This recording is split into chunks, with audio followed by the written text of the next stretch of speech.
Good afternoon, everyone. This is Torreira Studios 1994, and today I'd like to be showcasing a 2022 Honda Civic Type R for 700 pp for the Nürburgring. Now, first things we're going to get started is the rims. The rims could be any rim that you want just by style. I have a size 18 rim, wide tires, offset tires, the widest the tires can be because you want the most traction possible. Custom parts, we're going to go with Type B front end downforce, rear wing Type B rear end downforce for the max downforce for the tail. We're going to go with the racing items, are going to go with the roll cage to reduce flex.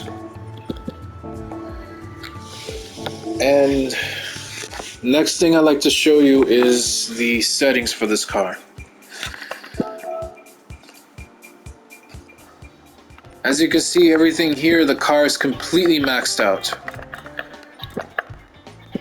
Car is completely maxed out, all racing parts, everything. Completely maxed out. Racing transmission, everything. I'll show you the tune chart right now.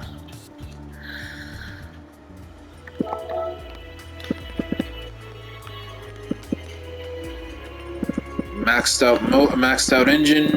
Weight reduction is to the max, increased body rigidity. This is also important for some cars like the Civic that don't have the top end speed. Increasing the body rigidity also improves the car's aeroflow or aerodynamics. So when you're going down the straight line, going down the straightaway, this increased body rigidity reduces the flexing of the chassis, the wobbling of the chassis. Because if this is not added for this said vehicle, for example, what happens is that the body would tend to wobble, and it'll add pockets of drag around the body surrounding the aero kit, which also, decreases speed or increases drag is what I'm saying. So this is also key and important. Not every vehicle needs it, but this is one of the very few cars that really do benefit from it, because this is what body rigidity does. It basically improves the car's aero kit or aero package and making it much faster, making it faster down the straightaway. Now, for the weight ballast on this vehicle, the vehicle is at max at 175, car weighing around 2,844 pounds. Now, the way ballast works on front engine, front wheel drive cars is that, notice how in some of my previous videos where I have the weight ballast tuned, they're always more towards the rear, which some benefit from getting improved acceleration times. So pay attention to this number here. The 227, that's the acceleration, the time to accelerate.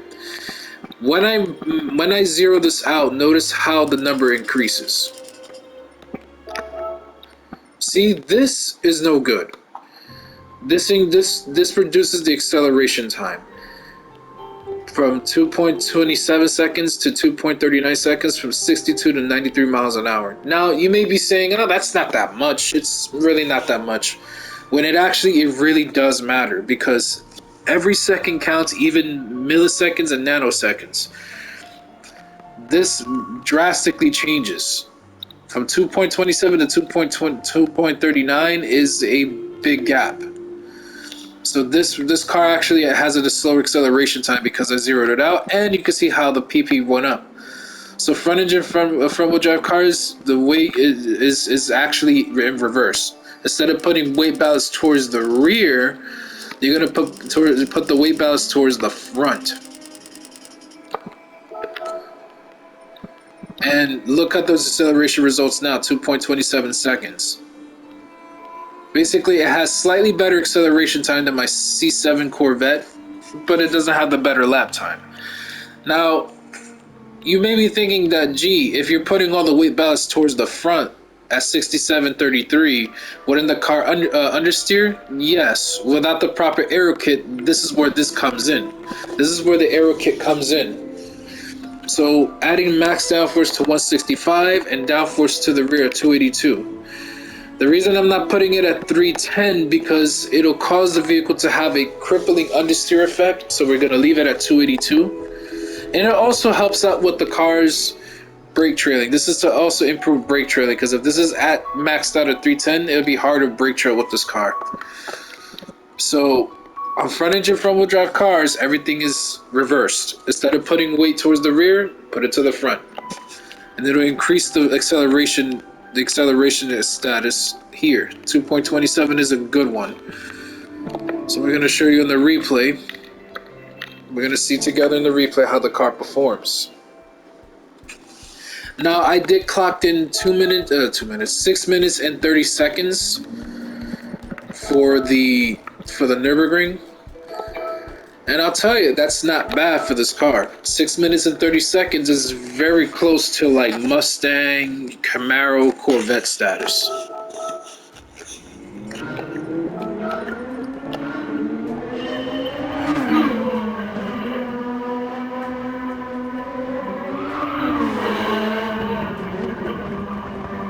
Okay, here comes the standstill.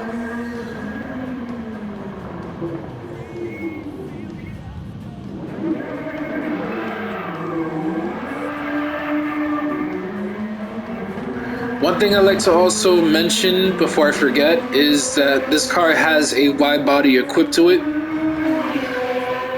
For some of my viewers who don't know, I forgot to include that. So yes, a wide body is a must for this vehicle.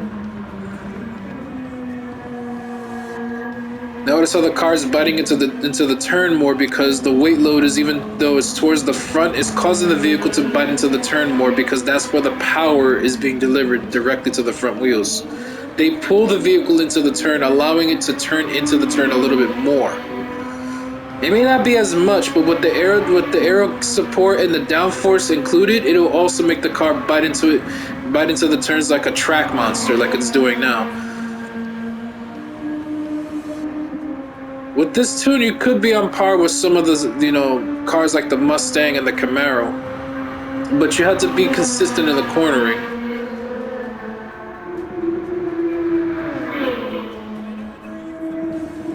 So yeah, guys, like, comment, subscribe. Tell me what you guys think in the comments. If the tune works out for you, enjoy the video.